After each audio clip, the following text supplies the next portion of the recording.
So today I'm going to sit down and share my story of what Brian means to me and my story of how we met. My name is Nick Pulaski. Growing up, I have always had a passion for wildlife, and with that passion, along with my passion of filmmaking, I get taken on some amazing adventures creating wildlife content, getting up close with a variety of incredible animals. So come follow along as I pursue my goals of educating, inspiring, exploring, and conserving wildlife, all while having fun, seeing the beauty in our natural world.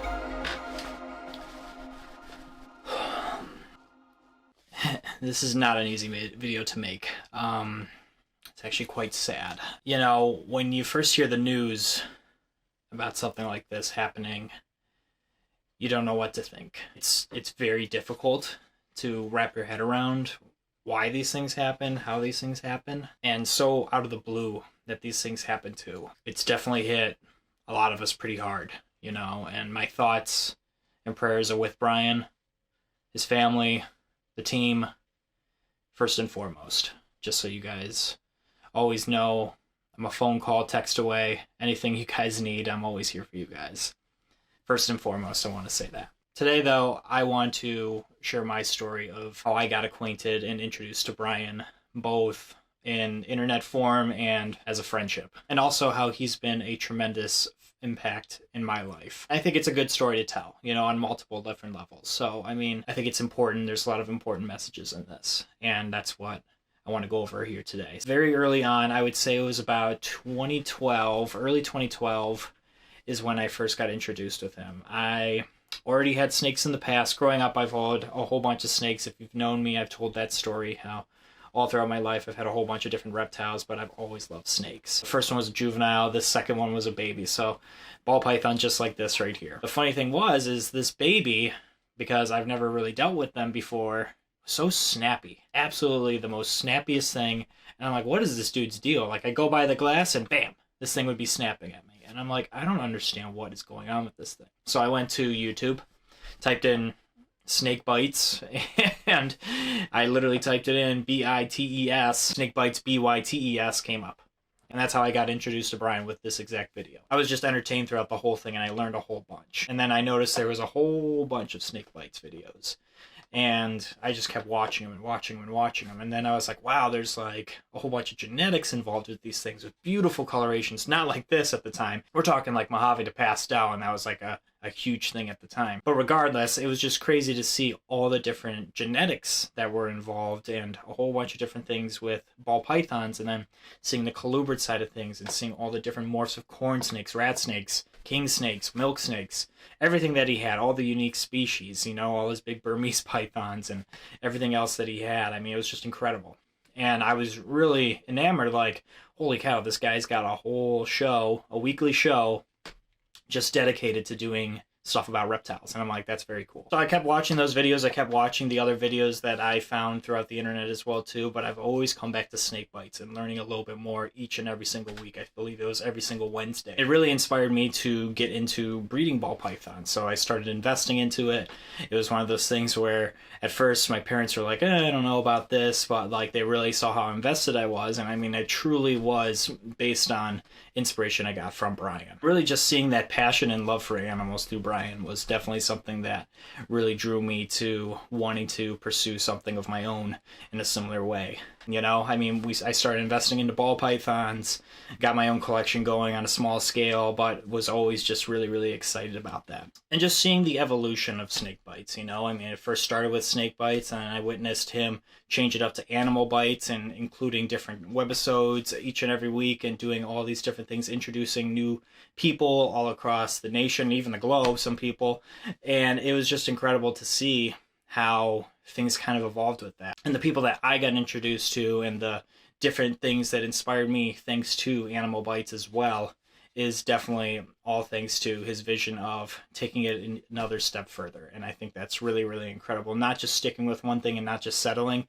I mean, he was always one that wanted to be more. And that was a huge thing for him, is being more. And I think that was definitely something that definitely kicked it up a notch for me, was seeing those kind of things. And it hit all at the right time, I feel, as I was just getting out of school, seeing all of that stuff, knowing what I kind of wanted to pursue in terms of my passions, wanting to incorporate being a filmmaker along with my passion with animals, combining the two things in some sort of way throughout time, that's basically how things kind of transpired. And seeing how he could do that is something that I wanted to personally pursue as well. And I'll never forget, like, literally at the time he was using Facebook, and I reached out to him personally and I sent him a message. Super nervous kid at the time, reaching out and saying, hey, you know, I feel like we're a lot alike in a lot of different ways. I just discovered that I was in Ohio at the time. He's in Michigan. It would be really cool one day meet you because of our similar interests and everything like that. I would love to pick your brain and everything. And I remember going to bed, sending that message, and then seeing first thing in the morning notification from him. I didn't think I was going to get a notification back. I didn't think I was going to get a reply back or anything like that. But seeing first thing in the morning that he sent me a message back saying, I would love for you to come out here. Definitely, whenever you're available, please reach out to me. Would love to have you up here, and thanks for reaching out. Was not expecting something like that whatsoever, and for that to personally happen was pretty inspiring. It's pretty nice that he would take time out of his day to reach out to someone like that. You know, a couple years go by, still growing my side of collection, still watching the shows. I'm finally moving out to Michigan, and I'm already out there. Went to film school out there, and we're a little bit over midway through the year. I remember reaching out to him again because I had to make a thesis film. And I love documentary work. I think that's mainly where I want to be. I just wanted to make a whole bunch of cool nature documentaries and doing a whole bunch of documentary work in general. I love that kind of stuff. I had to make this thesis film, and I wanted to do a documentary. Documentary I wanted to do was based on fears and how to overcome them. And I knew this would be like the perfect topic to go over, great audience to reach. And I had a whole bunch of things lined up. There was a whole bunch in my head, and I was like, I need to get people involved at this production. And the first person I reached out to was Brian. And Brian, without hesitation, said, yeah, come on down. I would love to hear more about it. Let's talk. Here's the address. I was like, okay, cool. And at the time, it was just BHB. They already moved buildings to where BHB is now today. He was just early on in his vlogging time. And it had to be about a week or two after his Indonesia trip. I walked into BHB, and immediately a lot is going on. You know, I didn't even get to meet him. Like, he didn't greet me at the door or anything like that. Someone else greeted me at the door, and they said, yeah, just take a seat. He's in his office. He's on a phone call. And immediately I was greeted by that person, as well as Artie the husky. And Artie was just such a sweetheart. I love that dog. And I just kind of sat there and I just kind of looked around, you know, in the break room that he has in the main little lobby area. You know, I mean, that place was like a well-oiled machine, but you definitely walk in there and you're like, holy cow, this guy's got one hell of a busy schedule. You know, I mean, there's probably easily like 10 tasks going on at once. Like, it was just so crazy. Like, if you walk into Brian's life, like, just seeing all the things that were happening all at once, it's just incredible. And it's definitely overwhelming for someone that is not used to that kind of stuff. I personally was not used to that kind of 0 to 100 kind of momentum change, but that's what his day-to-day life, orderly chaos in a sense, you know, it was just incredible. Then he gets off the phone and I finally get to meet him. And it was just incredible, you know, I mean, with everything going on, I mean, he basically took time, paused everything in his schedule to have a conversation with me, you know, I mean, even though we planned this conversation, I mean, it went on way longer than it should have, and I mean, we were just, at the time, just kind of talking and going over just random stuff at certain points and stuff like that. He was showing me around, doing different things like that. It was just cool, you know, it was a really cool experience to have. He treats basically everyone like they're friends from the get-go, that they're a longtime friend. You know, I mean, it was just incredible to see, like, as he was talking about, like, the ventures from his trip in Indonesia and all the chaos that happened there. Just really cool to hear his stories, and it's just like, it was like another day for him, you know? I mean, it's like, I can't believe it. At the time, he was editing his own vlog and stuff, too, so he didn't have Jay. It was just him and the camera. On the outside, you could definitely see, like, he was, like, cool as a cucumber, but on the inside, I'm sure, like, a million things are constantly going in his mind, I'm sure. You know, I mean, when you're living that kind of life, a lot is. But he keeps it all together, you know, and he's definitely making it seem like you're the only person in the room, for sure. Before leaving, I wanted to take this photo right here. And I will definitely show you this a little bit more up close. But this was the first time in person meeting him from that interaction right there. As you can see, it's extremely blurry.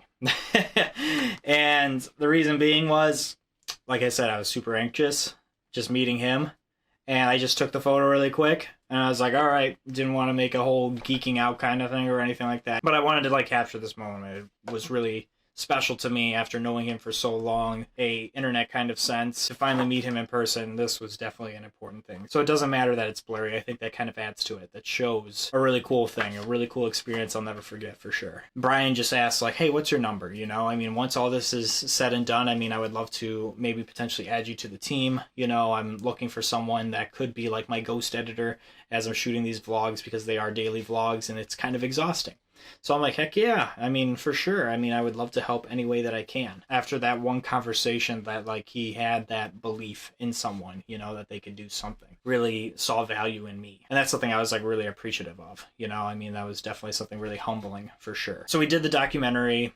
Everything was great with that. Everything went super well. I mean, he was super great. I mean, obviously being on camera for so long, he knew what to do. Everything, it wasn't too complex of an operation. We brought in someone that was legitimately fearful of snakes, and by the end of it, they were holding snakes.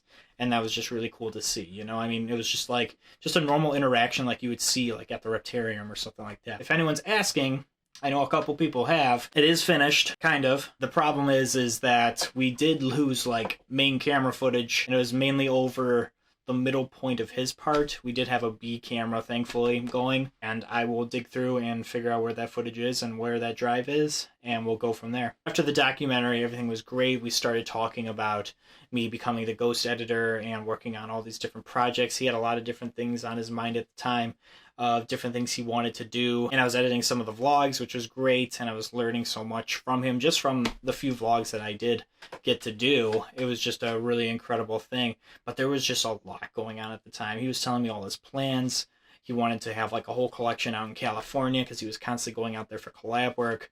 It was just crazy, you know? I mean, it was definitely one of those things where I'm like, oh boy, this is a huge, huge undertaking for sure. I wanted to be there for his vision as best I could, but at the same time, I had to also make sure I was taking care of myself as well, too, and my animals and everything, too. And that was one of those things where I was like, I just have to be super, super cautious with all of this as well, too. This was like my dream job at the end of the day, was learning and doing all this with him and growing as a person, as a filmmaker. At the time, I wasn't even a YouTuber or anything like that. Sure enough, that's kind of when we went on this trip right here, which is going out to Chicago and picking up another Burmese python. The time that really stood out to me was doing that trip with him. It was a long road trip, you know, it was about 9 hours worth of driving there and back. We had a lot of fun going to the Scott Smith Animal Expo. That was a lot of fun. I've never even heard of that show until Brian. Taking a road trip with Brian, seeing how he vlogs as he does the trips with the two cameras, one in the steering wheel and one to the side, and driving, and he was doing a GoPro shot at one time out the window. I mean, this guy had everything, you know, he's like Mary Poppins, just kept pulling things out of the bag, you know, and just doing all these different tricks and stuff like that to make the vlogs look unique. And it's just cool, you know? I mean, this guy's just been vlogging for X amount of time. He's in just his over 300 vlogs at the time, and he's already done so much, and I mean, just incredible stuff. And he's a go-getter, you know? He has a vision, he wants to ride with it. So it was just really cool to see those kind of things. It's a great time, you know, and at the show, it was really cool too. He brought some Brian in the Wild DVDs, his documentary while he was in Africa, some snake bites shirts, and just different merch, no animals or anything like that, but he set up a table in the back. They gave him a table. We got the Burmese python, and we put it on the table, and basically I just kind of stood at the table the whole time, selling the DVDs and the shirts and letting people touch the Burmese python while he kind of stood next to me, and he was vlogging and stuff like that, or he'd run around the show and just do a whole bunch of different stuff with a lot of different animals. But it was a good time, you know. It was really cool to see those kind of things. I think it was probably one of the final few shows that they actually vended as BHB, and being a part of that, not only, but also just being a part of a show with Brian and seeing the crowd that he brought to those shows. I mean, a lot of people care about Brian, you know, and I mean, they were so interested in what he had to say or what he was doing or anything like that, and just learning from him in person. It was just really cool to see a lot of people show up for supporting him throughout the years that he was doing things. So it was something really special for sure to be a part of. And definitely a trip with him I'll never forget for sure. It was a really fun time. You know, obviously, I'm still not with BHB. I'm still not the ghost editor. You know, I mean, I truly believe in the butterfly effect. You know, everything kind of happens for a reason. You know, just at the time, we never had any disagreements or anything like that. It just was not the time for me. You know, I was still trying to process and figure out what my next moves were, how I could personally stay afloat and do things. The schedules of what he needed versus what I could give, it just didn't line up at the end of the day, you know? So, I mean, unfortunately, he knew I was there for him, but I just was not able to fully do and commit to, unfortunately, what he needed at the time. And it sucks, you know? I mean, it's one of those things where you don't want to disappoint someone, but, like, I wanted to upfront let him know, like, hey, I'm not trying to waste your time. You know, it's just, this isn't going to work right now, you know? It just wasn't meant to be, you know? But, I mean, it's okay. We stayed friends, you know? It's not like anything, there was ever bad blood or anything like that. And like I said, the butterfly effect, I mean, it came to be what it is today, what you see Brian today. And I'm so thankful for Jay Tomsky and what he's brought to Brian, not only as an amazing, amazing creative, but also as a true friend to Brian, a brother right next to him. I think that's definitely what he needed more than anything throughout this journey, is someone like him. And I'm so happy that he met him, for sure. And ever since I met Jay, I mean, I can not say enough good things about him. You know, what he's believed in me, what I believe in him. There are so many other people that I have met through Brian that I never really would have had the opportunity. And there's so many people in the future that I never would have had the opportunity to even know existed if it wasn't for Brian. It was nice to finally rekindle and get back with Brian after so many years of kind of going our separate ways and being busy and building up what we've built up, connecting again through the podcast. I was super nervous, you know. I've always had like anxiety, but more so like in an overthinking sense, you know, like, oh my gosh, I haven't seen this guy in so long, but it's like, you never had a problem with this guy, you know. There was never any bad blood, like I said, or anything like that. It's just like, oh my gosh, it's been so long. Reptarium was already built, 1.0 and 2.0, and I'll never forget going in for the podcast and standing outside and waiting for the door to open. I'm like, oh my gosh, this is nerve-wracking. It reminded me of the first time I went to BHB. He opens the door, and all those worries went away immediately.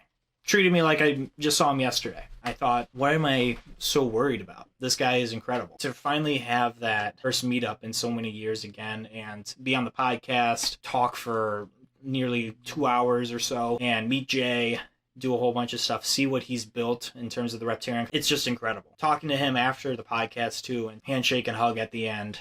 And he's saying, yeah, just reach out whenever, man. You're always welcome here.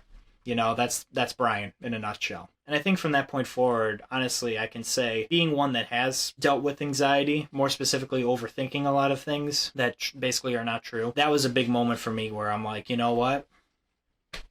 Don't let those thoughts enter your brain. Brian truly helped me out with like not getting stuck in a constant overthinking kind of thing.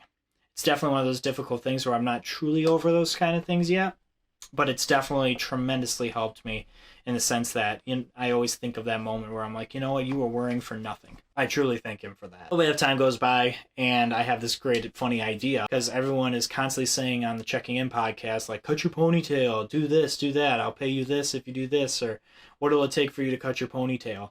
He's like, no, I'm never cutting my ponytail. So I was thinking, let's do some sort of skit where winner cuts the loser's hair off. I mentioned this to Brian. I gave him a phone call immediately about it. And he's like, you know what? That's a really good idea. He's like, when can you come in? And I was like, whenever you need me. He's like, great.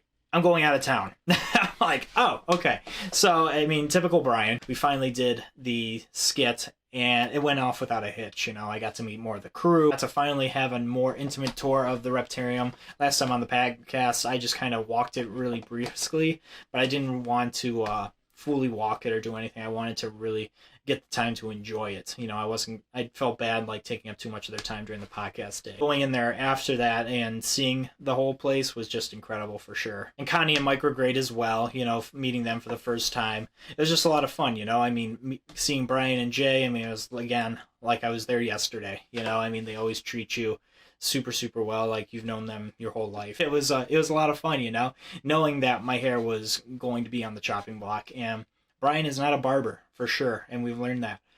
He cut my hair, and I mean, it was like all wavy and just like in different layers. It looked like a mess. I was definitely, for words, I had to get it a little bit trimmed up. Ever since then, I mean, it hasn't been cut. You know, it definitely needs it, but I just haven't gotten around to do it just yet because of that moment. It was definitely something really, really special. And then a couple days later, going in during opening hours of the Reptarium and seeing it live and seeing all people interact with different animals and interacting with animals, playing with Brillo, doing a whole bunch of different stuff. I mean, that was really special to see. Just seeing what he cultivated, you know, his vision.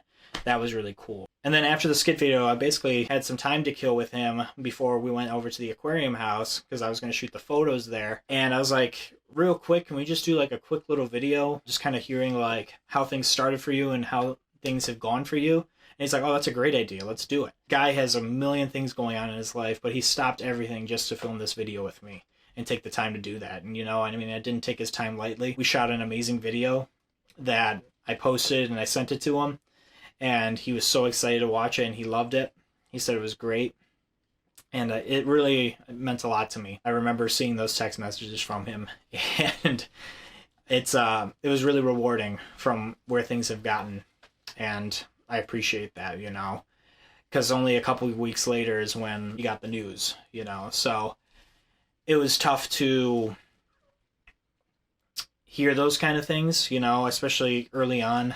Like, I remember when he was in the hospital, and I get it at the time. I mean, you don't really want to share too much because you're in shock of the news that you've already heard with your what's going on with your health. I would always just tell him, like, hey, man, I'm here no matter what, you know, and he just appreciated that. He's like, just be here as a friend for me. That's all I can ask for. And that's what I've been, and I always promise to be for him as a friend for him and supporting him, you know. And then he also said to me that he was glad that we did what we did when we did it. You know, those videos, those couple videos, because they were already long posted and everything like that. And he said that that was just really special that we were able to do those kind of things, for sure. And that's just something that has stuck with me ever since, is seeing those two specific messages where he said that, because I agree. I think how everything played out and stuff like that, I mean, I think that was just a really special moment for sure. And hearing what he was doing across the street at the time after he just bought the building and all his plans with that, it was all up in the air at the time after that. But just hearing his vision and where he saw things going through the video that I made with him was just very inspiring for me too, you know. Being in the Reptarium and seeing what he built and what he wants to build on a much larger scale was already inspiring. But just to get news like that out of the blue, it makes it tough, for sure. But I mean, Brian being Brian, he's strong, he's a fighter, you know, I mean, always has beaten the odds in a whole bunch of different things. It's definitely one of those things where it's been hard, but it's been so rewarding to see your vision come to life. I remember going over there a little bit after he was diagnosed, where his head was at, you know, I mean, you could definitely tell he was not 100% there like he normally was. He was definitely thinking a million other places, a lot of worry, I'm sure. Yeah, you know, I mean, it was just nice to be there with him and Jay and the crew. He's very lucky to have the support group that he does, you know, I mean, all around him, all of his crew, family, everyone. And there was like a school scheduled there, and they were doing like a little small tour, and I mean, he was still, despite everything and the worry on his face, I mean, he would chippen up and just smile and pull out like a white throat monitor and let it crawl around while kids kind of pet it and stuff like that too. Was a really special moment for sure. And with everything going on with him, everything just kind of got busy, as normally things do for him. But that was where this photo came into play right here. So again, I'll show this closer. But this was the last photo I've taken with him. This was like a special one for me because of just how much I look up to this guy. I've always looked up to him, as you've heard with this story. It just meant a lot to be there with him, have that smile on his face. Just was a really special moment. And he said, I really appreciate everything you've done for me and with me.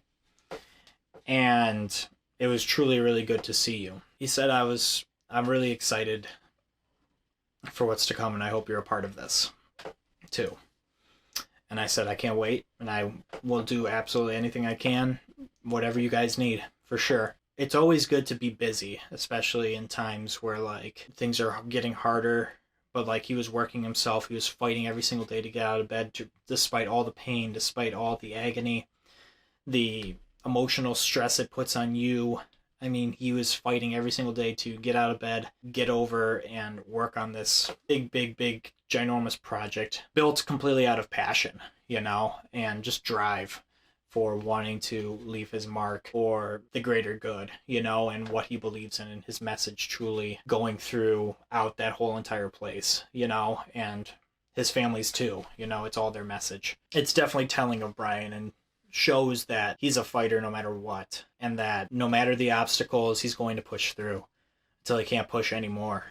And that's what he did. I think it's also important to acknowledge just the impact he's had over the years to the reptile community, the animal community, really. Working with or breeding reptiles or working with any really animals, you know, I mean, I think some way, shape, or form, Brian has impacted your dreams, you know, and what you do. That is without a doubt the case, you know. I mean, he's done so much for the reptile community, so much for the animal community. I mean, we got the reptile community that has just been flourishing for so many years. Obviously, we are in a little bit of recession right now, but still, I mean, there is still that attraction that so many people have gotten and fears people used to have, where now it has turned into curiosity for snakes and reptiles alike. And Brian, forever you are a legend, no matter what. I love you, man. I mean, you're great. You've been a great friend to me, great friend to so many people out there. You are always going to be remembered. There is no doubt in my mind. As long as there is breath in me, I will be speaking your name, and so many others will be as well. There is no one that will ever replace you, but I think it is important that not only we follow our own dreams and passions, but also to really hone in on what Brian is preaching, right? Being kind to others and being kind to animals and showing people that reptiles are not that scary. So really bringing that passion on people that aren't necessarily reptile lovers in a nice, respectful way, and a way that would be appropriate to make a reptile lover out of someone that would once fear them and bring out that curiosity in another person. That's what Brian would want. He would always say, a vision without movement is just a dream, and I'm not a dreamer. And that's so true. I remember him saying that during the video that I made with him. That stuck with me. He wasn't one to just let it be a dream. You know, he wanted to make it a reality. He wanted to make his vision come to life. Seeing that video where he says, "This is goodbye," and seeing that he's really sad because this is the end, and he wasn't going to make it to see the opening. You know, and everyone's, myself included, sad that he won't be there to greet people at the open. What comforts me, and should comfort so many, is Brian's seen all of this already. You know, he's dreamt this. He's said it so many times. He can see what this looks like. He can feel what this looks like. He can smell it. He can envision all of this. He knows exactly what this place is going to look like. It's like having a puzzle, right? This is Brian's puzzle. It's all in the box right now. Us, anyone that's a part of this, we're just a part of putting this puzzle together. He's seen the full picture already.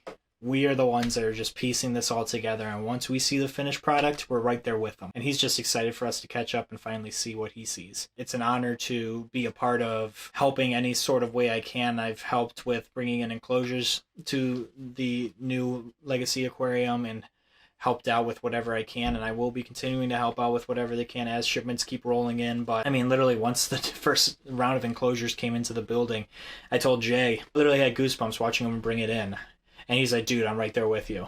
And it's one of those things where I know Brian would love to be here and see those kind of things happening, and I hope he's seeing the progress of these videos that Jay's putting out and these amazing edits, because it's truly something special to witness for sure. And I hope you guys are as excited as I am to see the final product, because opening day, I mean, I'm going to be a kid in the candy store seeing and walking around and seeing truly what Brian's vision is, because it's going to be one for the books, that's for sure. You know, it's history in the making, and I'm so excited for that. So that's kind of my over the years story of how I've gotten to know Brian. Without him, none of this would be here. I wouldn't be pushing to do more this year with outreach and animal education programs and stuff like that. You know, there's just so much that has happened. I definitely would not have this YouTube channel for sure if it wasn't for Brian. There's just so much that this guy has given to me and so many in this community, and the least I can do is repay it back by seeing his vision through. I will see to making sure that that happens and holding that promise. After that final piece of the puzzle is put into place, and then far after that too, I am definitely going to be there any way that I can. But yeah, like I said, let me know down in the comments what your stories are. If you've met Brian, what Brian means to you. No matter what happens with Brian, He's always going to be with us. He's always going to be a major part in my life. He's going to be a major part in everyone's life. And with those 2 photos too, I'm going to have them framed and I'm going to keep them in this room. And once we move out of this room, I'm going to put it more in a prominent spot. But I wanted something that's going to commemorate Brian and always be in this room. So that's what these 2 photos are for, and that's the story behind them. So I think it's going to be a good addition to this room. So I'm going to ask you a few things that Brian has always asked you guys. If you could be kind to someone today, along with if you could show him and his family some love and support on his channels. I'll put links down below. There's also going to be a link for his direct GoFundMe for the aquarium. Definitely go check that out as well. Anything that you guys can do to support, whether it's supporting the vlog, supporting the aquarium financially in any sort of way, visiting the Reptarium, buying merchandise, anything, you know, all of that goes directly into supporting Brian and his family. Thank you guys for sticking through this whole video. It truly means the world to me. Otherwise, guys, I appreciate you guys sticking through this story with me. It's been a hard one, but a good one to reflect back on for sure. But I appreciate you guys all again. Thank you guys so much again for watching. Until next time, I'll see you guys soon. And Brian, thank you so much for everything. You really do mean the world to me.